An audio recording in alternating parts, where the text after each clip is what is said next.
Good morning, everybody. Welcome to the Flow Show. It's a new week, and I'm back from the lurgy and feeling much better. And thank you to K-Man, obviously, for filling in for me last week and carrying the show on his broad shoulders. Morning, mate. How you doing? Hey, good morning, Ryan. Welcome back, mate. Hope you feel a lot better. And my pleasure, of course. Yeah, I do feel a lot better. Absolutely awful week, but the whole family stricken with the dreaded lurgy. But we're all getting over it now. I've got one boy still on the sofa with a temp, but it should pass pretty quickly. And yes, missed a bit of fun by the looks of things. Yeah, it has been, mate. It's been moving in your absence. Quite a few things were happening. Market change of tone in the markets as well. I was talking about it, like this whole package of the past few weeks have been really changing people's mind about what is going where and what should behave how. And well, yeah, the overarching theme was, of course, a bit lower inflation, numbers slipping and sliding, but still very much in the Goldilocks scenario, dollar suffering a bit. Yeah, it's been moving quite a bit. Yeah. Yeah. Maybe I should take the time off more often. Yeah, Any perhaps excuse. everything went your way. Yeah, I'm the new Blake. Yeah. But the thing is that everything went your way, so that's the good thing about Yeah, having been and off there. that's a bit of pressure off. I mean, I barely looked at stuff last week. I had zero interest, but to manage what I've got. But we'll get into that in a bit. I can give you at least my updated view on the markets.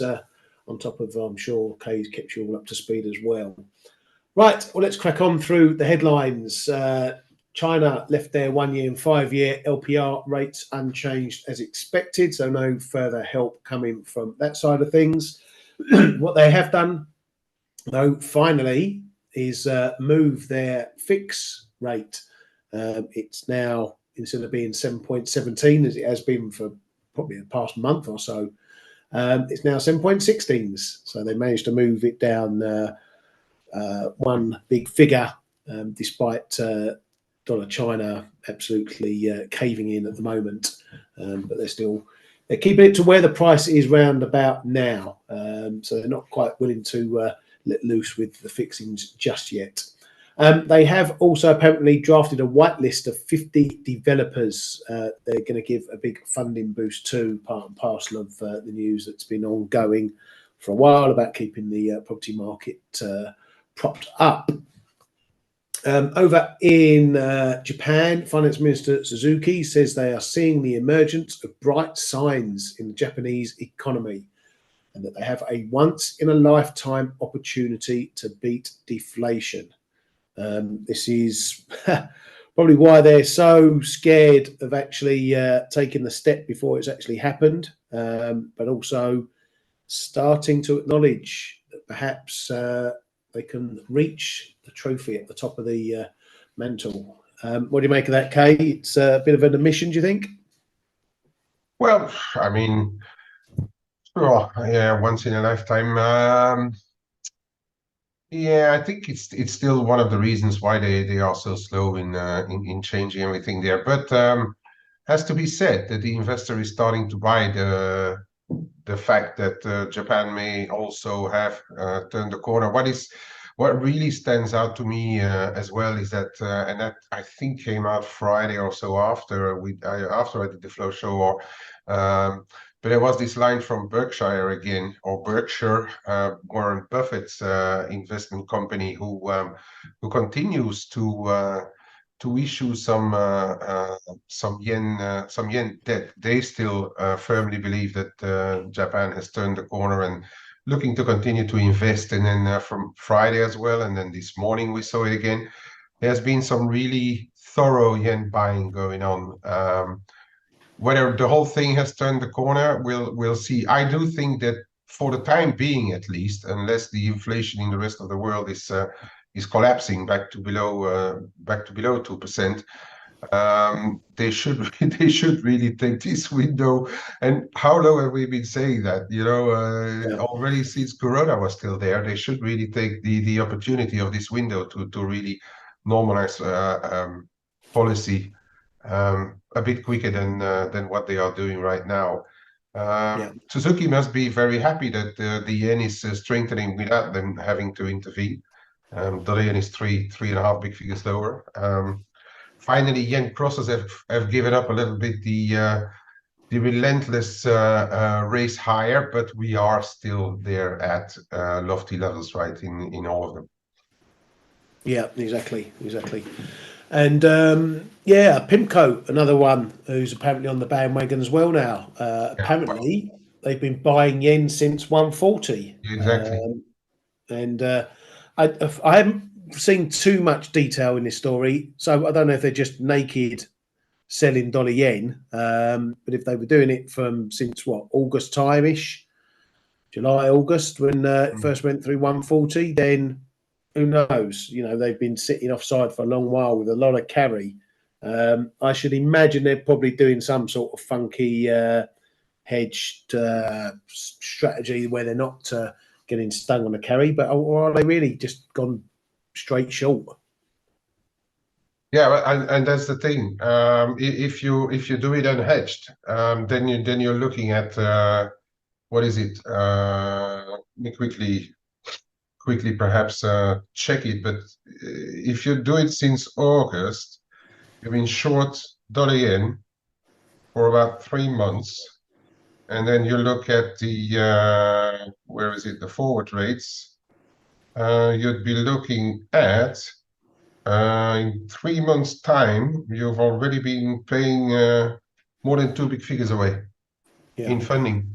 So I trust those guys are kind of hedging against other stuff probably. But yeah, I mean it's a bit like the Chinese situation. Things get it's different in the economic side of things, but then at one stage investors start to turn around saying like, okay, we may have seen the worst. It's a little bit like we've seen in the Eurozone as well, but especially in China, where Chinese yuan is finally starting to respond to something. Well, the yen is doing now the same kind of thing, albeit they have to be a lot more careful how they go around, as you say, and as we have been saying with their carry. I mean, if you have to fund naked long yen positions, it's going to cost you money, right? So they probably have other stuff in place as well. Yeah, I should imagine so. But that's what apparently they've been doing, and now they've decided to tell us all months after they started getting into it. So it's always a healthy reminder that when these big boys tell you they've done something or they are doing something, they've likely been in it for a while anyway. And you jumping on board just gives them some extra profits in the bank.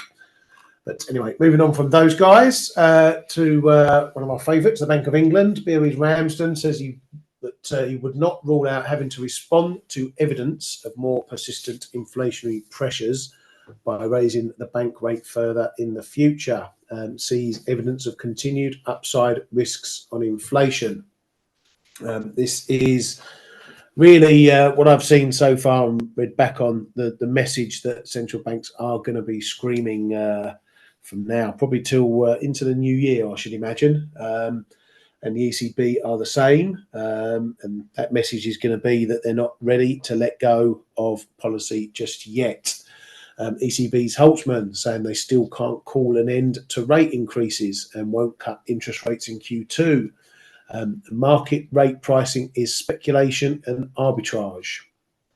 ECB's Nagel says no reason to rule out a moderate increase in the mandatory reserve ratio, and alluded to that previously had been up at 2%, had been applied in the past. So it's something that's going to form discussions at future ECB meetings. It says it's also not clear that we have seen a peak in interest rates. It would be unwise to start cutting rates too soon. ECB's Wunsch last week said the ECB may have to tighten more in the case of an oil shock. We need to be comfortable we're going to 2% inflation before cutting rates, and the ECB should stop bond reinvestments as soon as possible. And then popped up again this morning to say that to bet on rate cuts risks prompting a hike instead. Markets are optimistic to rule out further hiking and rate, but said that rates should stay unchanged in December and January. So these guys are some of the hawkish lot, but they are facing a fight now in the rate cut trade. They do not want the market going too far on rate cuts, which it might be on its way to doing. 2 weeks ago, we had 2 hikes, 225 pip cuts priced for the BOE, roughly the same for the ECB, a tiny bit more for the Fed. As of the end of last week, we were pricing pretty much 100 basis points of cuts for all 3 of those banks. So you can see we're stepping up the cut rhetoric, and this is going to be what central banks are going to need to fight next, and they are doing with their comments. The Fed are the same. Fed's bar says they're likely at or near the rate peak. Daly says it's too early to know if the neutral rate has risen. Collins says the Fed is positioned to be patient, but says she wouldn't take additional firming off the table. So, as we said, this is what they're going to be saying and talking about. A bit of data to look at from last week. Coming into this week, we had some PPI out from Canada, which is looking fairly soft, down 1% on the month, more than expected year on year. Raw materials as well, showing similar big drops there, more than expected. So inflation pressures waning further there in Canada. This morning we got some PPI data as well out of Germany, if I can find it, and there we go. Came in as expected, really, down 0.1% on the month, down 11% year on year. Not as much as it was, but still we're now seeing negative numbers wholesale coming in. So, yeah, inflation is still coming down. We'll see whether it picks up into the winter on possible gas supplies and stuff. And speaking of that, European gas markets jumped this morning over this ship that got seized in the Red Sea this weekend. It was a Japanese flagged or chartered vessel that was seized, a vehicle carrier, I believe.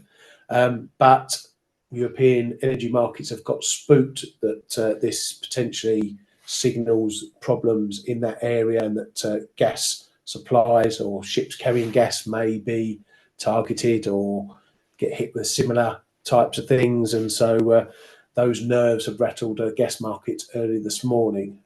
Might be a bit of a 2 + 2 = 5, a bit overkill, but that's going to show us how jumpy energy markets are going to be coming in to the latter part of the year, particularly still with this stuff going on in the Middle East. So back to Friday, Mr. Data, the housing starts and permits, and yeah, the data's still not all collapsing. We've seen. I checked back last week. We had the NAHB housing market index dropping significantly to 34 from 40. That was for November numbers, so that shows potential problems still there. That number's been on the slide since it bounced a few months ago. But then we get starts and permits beating expectations and blowing through last month's numbers as well. So, just when you think this might be a time you see something turning, the US pops up and says, oh, no, you don't. Things are looking pretty good. So still with the soft landing elements going on in the US, which is going to make, as I say, make it tough for the Fed to see the market getting too dovish about rate cuts when the data really doesn't suggest the market needs to be. Kay, you got anything across the radar or anything I've missed in my absence you want to point out this morning? I mean, just to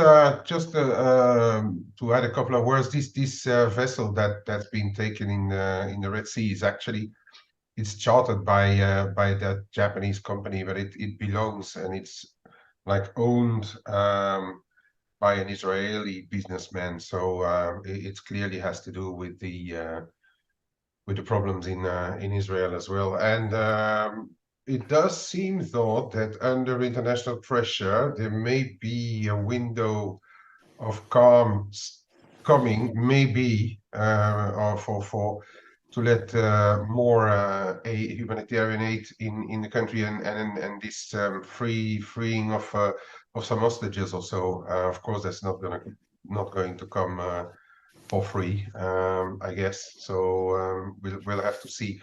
But perhaps that is also a little bit behind what we still see as kind of risk positive, together with some Goldilocks scenarios still ongoing. Yeah, the other thing that I picked up was Friday around the close. There was, well, I mean, some chatter around what Moody's may do with Italy's rating, and they actually upped the outlook a notch from negative to stable, and they also upped Portugal to A3 with a stable outlook. So it does seem like to a certain extent, Euro took a bit of comfort from that as well towards the close. But and for the rest, I think you have done everything. You have said everything. There hasn't been much more market moving, let's say, out of the news headlines this weekend. Yeah, the only other thing was that there's talk about OPEC Plus maybe deepening cuts at their meeting on the 26th. That's coming from various sources. So something to keep in mind. Talks that the Saudis will extend their current set of cuts into the spring, but there may be a little bit on top from OPEC Plus, other OPEC Plus members adding to cuts there. Not that it's influencing oil prices right now, which remain looking very tepid. There we go. Been a bit of a bounce since Friday, but or since last week.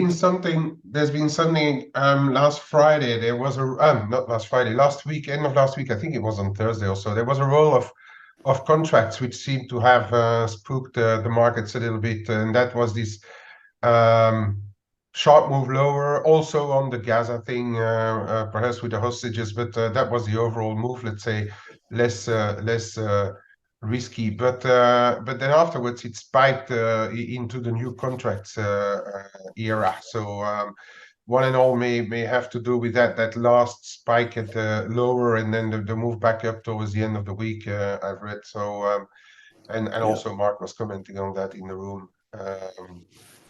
On Thursday, Friday. So we're basically back to the levels where we were before that last spike lower. And even if you blank out all that move there because of the roll and whatever, it's still not looking overly strong. No, people say that we may have seen a bottom there in the low 70s. But to call the bottom, I think SPR has to come, the US SPR has to come out and say that they want to buy all around 72 or below. Then it's probably going to go straight back to 80, 85. Yeah. But it to me as well, mate, it still looks, and if the winter is relatively mild, as meteorologists may expect or are expecting, I don't see it like ramping back up to rates where we were before, like up to 90s or so. I just don't see it right now. Yeah, unless it kicks off in the Middle East full scale. Exactly. Of course. I don't know what all those $100 oil coolers are going to do themselves. They'll have to revisit their forecast, I think, as per usual. Right, well, let's take a look at what's coming up this week. Not a lot out today, not a huge amount this week. We get some more housing data from the US, CPI from Canada tomorrow. Please ignore these timings. They're out by an hour, and for some reason the changed time zone function isn't working on this site, but I only use it as a guide for the overview of the week. FOMC minutes tomorrow shouldn't be anything big. We've heard from these guys 100 times since. So we should know their positions now, but you never know. There might be the odd gem in there that we haven't heard about but usually these days it's not a big deal. Tomorrow we've got Bailey also appearing, I believe, at a Treasury Committee with his bods, so we get to hear the latest rubbish from those about how they've beaten inflation and given themselves a pat on the back and so on and so forth. On Wednesday, for those who are not in the UK, we have what's called the Autumn Statement, which is like a pre-budget budget statement thing from Chancellor Hunt. He's going to be waffling on about a load of how good the economy is or how bad it isn't. Excuse me. He's also potentially now found the magic money tree blooming late in autumn at the bottom of the garden. So apparently there's going to be some tax cuts discussed potentially. I wouldn't think this is going to be big for the pound. This is going to be more about electioneering for the election next year. Not that it might matter what comes out of this statement, because if the party loses next year, then they will undo a lot of what he does anyway. But just keep an eye on that one. From a trading point of view, look for anything that comes from corporate tax cuts or something like that, something that might just give the FTSE a move one way or another. But overall, for the quid, I shouldn't think there's anything in there unless market decides to go Liz Truss again like last year and hammer in for something or other, and the IMF pop up with a scathing attack and the market takes notice. But right. It's good that you're back, Ryan, because the fact that I've seen a couple of commentators, of course, I mean, everybody has they have to write stuff, right? But it is kind of taken by some economic watchers as can Hunt close that 20-point gap that the Tories have to crawl back versus the lorries in the outlook for the elections. Do you think it really has the potential of doing something like that? In which case we may actually see some, as you say, FTSE moves, which probably going to cause a few currency moves as well. But do you think that there is this potential in this budget speech to start really moving things around? no. Okay. Yeah, all right. I just wanted to confirm, because I don't see it. Listen, this guy could offer each of us gold bars at this autumn statement. It still wouldn't change the fact that they're likely to get a shoe in at the election.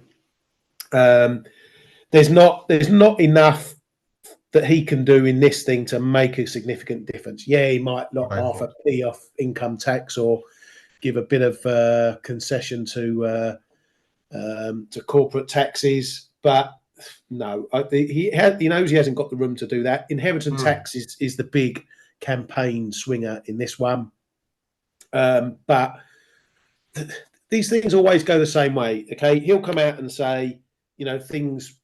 I don't expect him to say things are great, but I more expect him to say things aren't as bad as people forecast, which is true. But zero growth, minus 0.1 growth or whatever, plus 0.1 growth is nothing to boast about. But boast about it they will, that things aren't worse. And whatever he gives in tax breaks on one hand, everyone will get into the detail. And a half hour, 20 minutes, 10 minutes after he's finished, it'll be ripped to shreds by the press and the opposition. And they'll tell us, he's giving you with that hand, but here's what he's taking with the other hand. That's the way these things tend to go.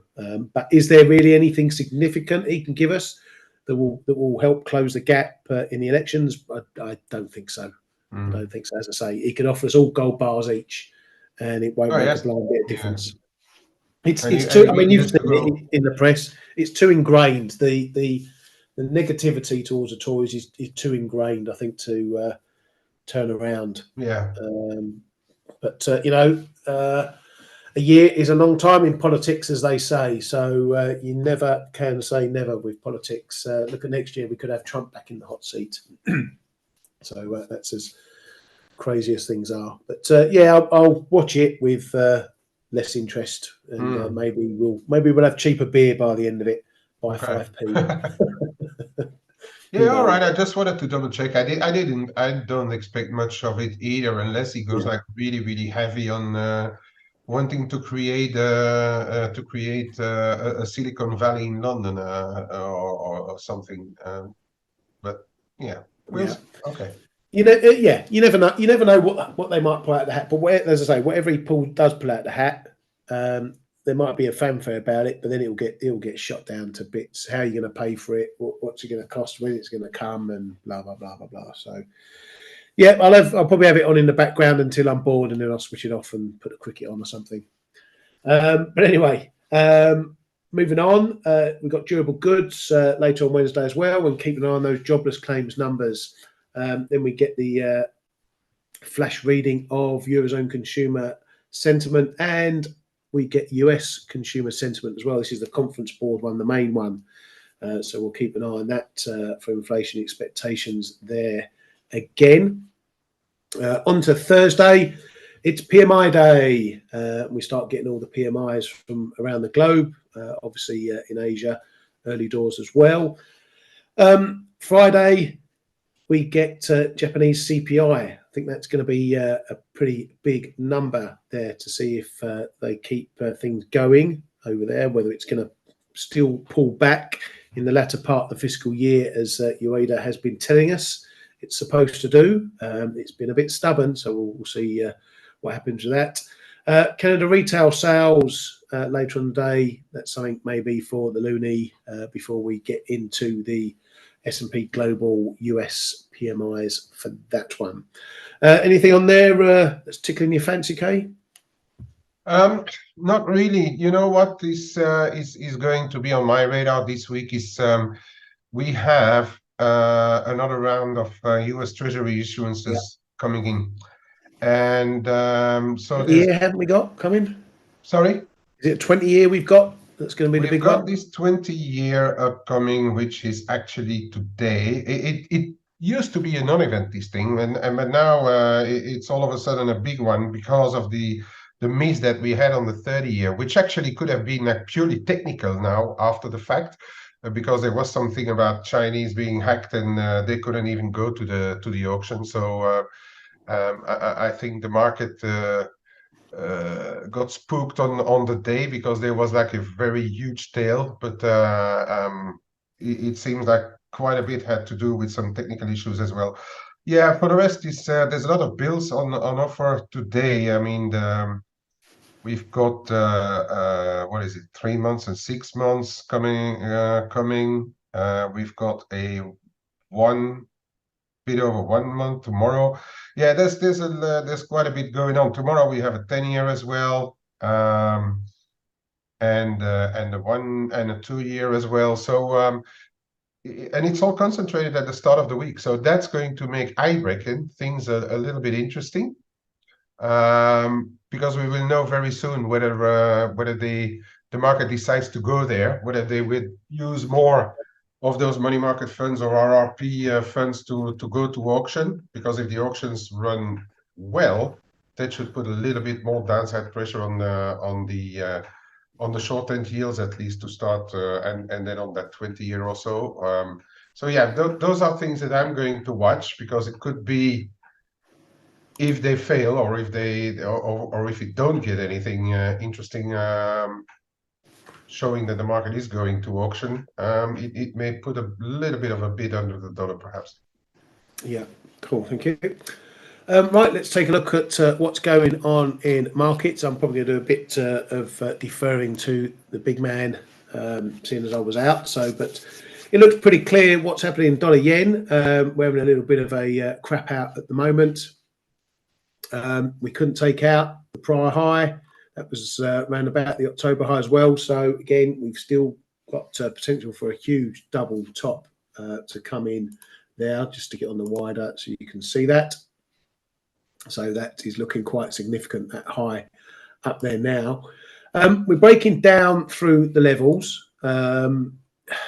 It's difficult because we've had such a strong move up.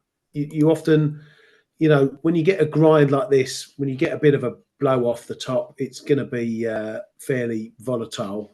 That's what it's doing. We've got various levels down below here. 148 is probably the next one to keep an eye on. You know, we've gone through the minor levels here. So 147 is still one of my big ones that I'm going to be watching personally. If we are going to really attack this trend, and this is only since July, the summer part of it, then, you know, 146.30 is going to need watching. I haven't got it on this chart, but if we're going to be taking on the whole year's trend here, that fib comes in around 142.40, I think, off the top of my head, just by a rough judgment and another chart. So, you know, turning around trends, the fibs are important to me, a bit like I'll show in euro dollar in a minute. They show you whether this is real or whether it's not. So 147 and then that 38.2 fib are my key levels below here. 150 has already shown up as resistance, which is pretty important as well, because this is still acting a big pivotal line here. So any rallies to here are likely for now to probably find some decent sellers. Anything near that 150 is probably going to get hit pretty hard, and it's going to keep this momentum going. So we'll see what it does for the rest of the day. We've already done quite a few pips. No finance ministers are going to be jumping up and down for this one, moving 200 pips south rather than north. So they'll be pretty silent about that. Euro dollar continues to grind. So this one, we've been monitoring this for quite a while. Got up through the 30 fib, 38.2 fib, got up through the 50 fib. This is just the line in the sand. We are definitely looking, obviously, like this trend is now flipping around. What I would say is, again, this has been a bit hard and fast. So if we do run into a bit of trouble, and maybe that trouble is around 110, then you may be looking for a bit of a steep pullback. It may not just be a 10, 20 pip pullback. You may get something a bit more on top. So just be prepared. You know, the higher and faster it goes, the more chance you got of a steeper pullback. But if it starts holding the levels as it is, and we can come down to the short time frame, it's holding the break points. This was my zone, as you know, going up. We had to move through, couldn't hold it, and then boom, boom, boom, support, support, support, and then finally we get a proper breakthrough. So again, we have some intermediate levels, 109, 30, 40, call it. That's another sort of on-off level, historical level that's marking the top. That might be where we run into a bit of trouble, or we do take a crack at this 61.8 fib, get over that, and we're all singing about 110 and what's to go on there.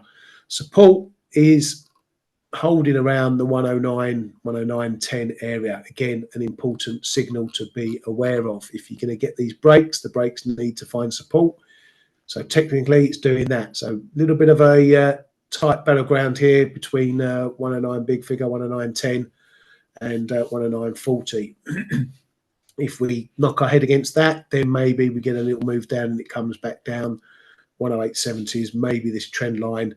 That's been a bit of an on-off trend line, really, going back, but it seems to be having a bit of a say in things. So the areas of support are needed there. I have taken, I took a little bit off my long at 109 late Friday when I saw it. Still long from down here in the 105s. So still happy to run that. Just a bit gutted, as I'm sure you are, Kay. We all jumped in the 107s and then got tipped out, didn't we? These moves under.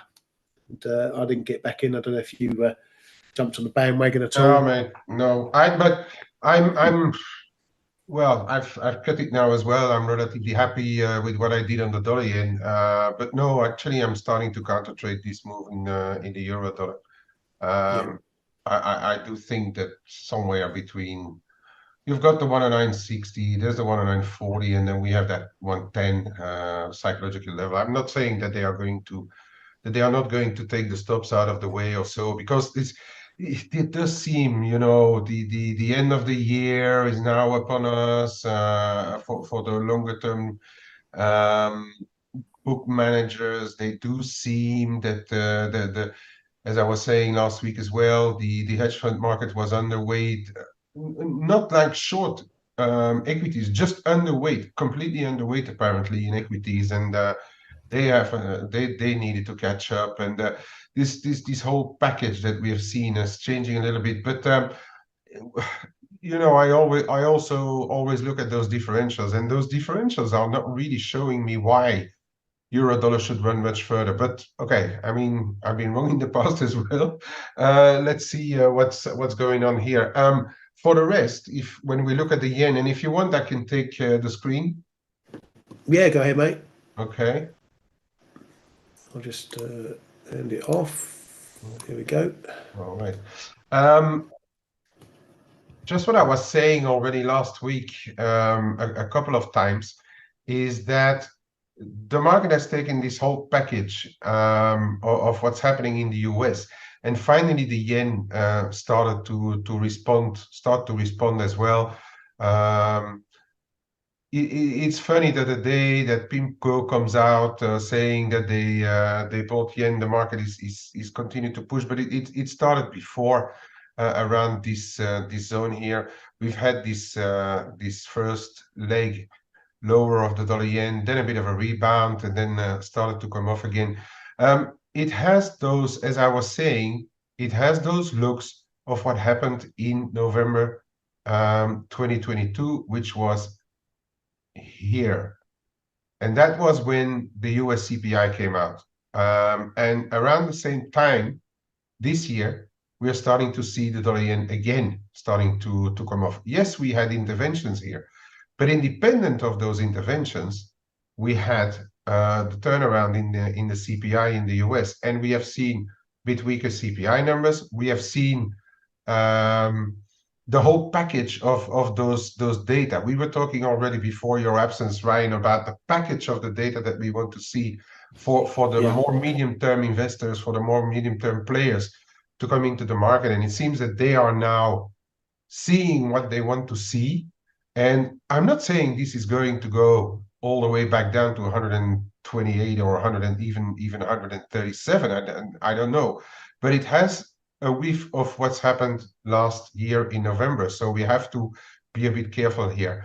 So yeah, I had my 150.5 call is expiring, put is expiring today. So I pressed the button a bit early to cover the rest today because I wasn't sure whether it was going to continue, but we are back into the daily cloud, and the daily cloud top is at 148.5 today. All right. So this is a number that we need to monitor a bit for the rest of the day, I guess. If it continues to go lower, then we're talking about 146s. Even the bottom end of the cloud comes in around 145.80. Trendline support 145.75, call it. And then what we have stuff in the 146s as well, right? I think here 146.20 and then here that 146.5. This is going to be your new zone if it continues to come off. Your new zone to monitor. Very big support zone, I would say, coming in there. If that wouldn't be enough, then we're talking about yeah, perhaps even here 141s or so, or 141s. But I'm just saying it has the kind of looks of what happened last year in November, okay?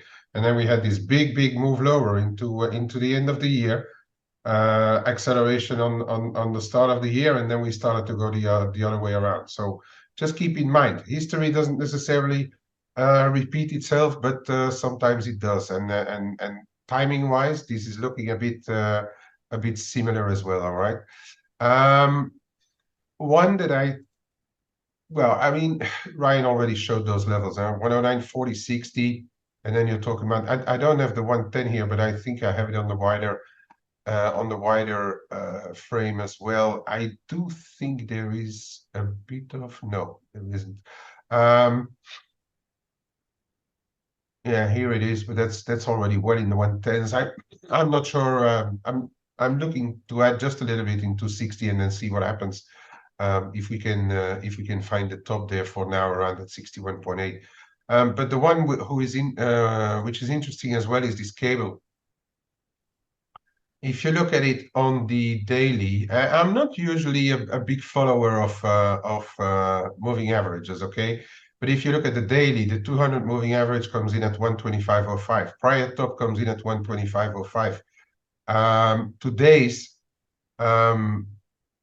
jump that we had an hour ago stopped at 121.10. That was right into the fixing. So it does seem that models do get triggers into hourly fixing, so we need to keep an eye on those. It did not happen around this one at 11 a.m., but it happened really at 10 a.m. But keep an eye on what's happening just above 125, because you have those prior highs, prior low, and there's a bunch of them, okay? And that's all happening towards somewhere between 125 and 125.40, rounded up to 50. 125, 125 and a half, I think is a zone big enough to really keep an eye on in the cable. Yes, the 50% of the move lower only comes in at around 126, the figure 125.95, but we have seen zones of activity just around 125 and into the mid 125. So I would really keep a close eye on what's happening here, because if it's enough, then we could already find a little bit of a reset to a bit lower levels. And I would say that on the downside, if you look at it for what may happen over the week, if we do confirm a top here, it's going to be a bit of activity. I reckon 123.80, 124 the figure, as we've seen on Friday before the move up. But then I think we're really looking at now in the more medium term, I think this zone here, 123, 122 and a half, 123, 123 and a quarter, that should really start to hold if cable has to push further. That is my view on the cable right now. We need to say something about Canada. Canada, despite this $5 rally from the top, look at this. Dollar CAD is really not participating much in the decline. Yes, we had a big figure decline, even nearly two big figures from the highs. But then if you look at the euro, dollar did 4. If you look at the cable, did 4 as well, and dollar yen even came down 350 points. And dollar Canada is still not participating. And this, I reckon, is because a bit of the proximity of the US, for one, and a bit of nervosity around what the economic situation in Canada is right now. Also, their housing market has a little more issues, and as we have seen, those price indices are coming down. But it's going to be interesting to see what's going on just here, 136.60 to 136.40. Keep a close eye on this if or when dollar CAD comes close to that. And on the other hand, if you look at stuff, okay, I can go through 75 pairs if I want, but Euro CAD has been pushing higher as well. But we are coming into a bit of an extension zone here, just above 150. For the rest, there isn't much to see here, but just keep it in mind. Just above 150, there may be some resistance coming in here as well. But if you look at that, that testifies really of how weak your CAD has been, and I'm very reluctant to counter trade it, but I'm just noticing it and telling the people to be a bit careful. If you are short Canadian dollar, there may be some reason for it to correct a bit after all. All right. We have to talk about this dollar China, right, Ryan? Yeah, it's having a proper carve up as well, isn't it? Here, I said I would love to see this move back up to 733, 32, 33 to go short. It never did a bloody pip more. I was really too conservative on that one. But finally, the market is turning around, and we warned a bit against that, and I certainly did last week, warning against the fact that to be short CNH, because the investors were showing signs of wanting to see the turn, or the worst happening, the worst being behind for China, and really the market responded to it, and now we are. The PBOC won this fight against the market, because they were keeping their fixings always in those 718, 717, 718, and now the market is coming back to their level. So as Ryan already said, it's now going to be important to see what the PBOC does.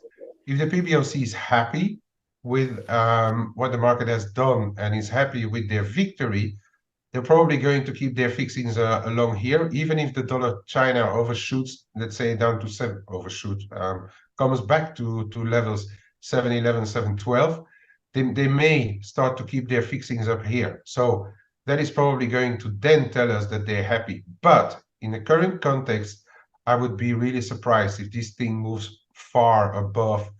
I'd say call it 723, 727. I think any move back up there is probably going to be met with renewed selling. That is what I think on the China right now, and we could be in for a bit more of corrective activity on the Chinese yuan, even before the year is over. That's my view now. Yeah, I'll second that, mate, before you flick it off. Yeah, I think down towards 710, 711. That's a big old zone down there. It's a 38.2 fib of the move from 669 here. Yeah, so that's going to be a big area indeed. Big level there. Yeah, I think if it holds under 716 here, gets under and holds under 716 here, then we're probably heading there. Alrighty. A question for you, actually, because I'm just looking around and catching up. The Antipodeans seem to be a bit lagging. Aussie dollar, Kiwi dollar. Which ones? We're seeing all of this looks a lot US dollar led. It is dollars, but those seem to be a bit lagging behind if you compare them to cable and the euro. Not quite willing to go with it. Is this a commodity thing? Lower oil.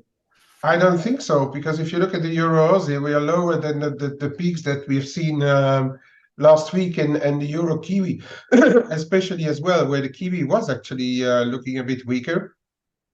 It actually is gradually catching up here. But if you look at, for instance, percentage-wise, Ryan, this is roughly the same percent as what we have seen in the euro-dollar. If you start from 106 to 109s, call it 3.5%. This is also 3.5%.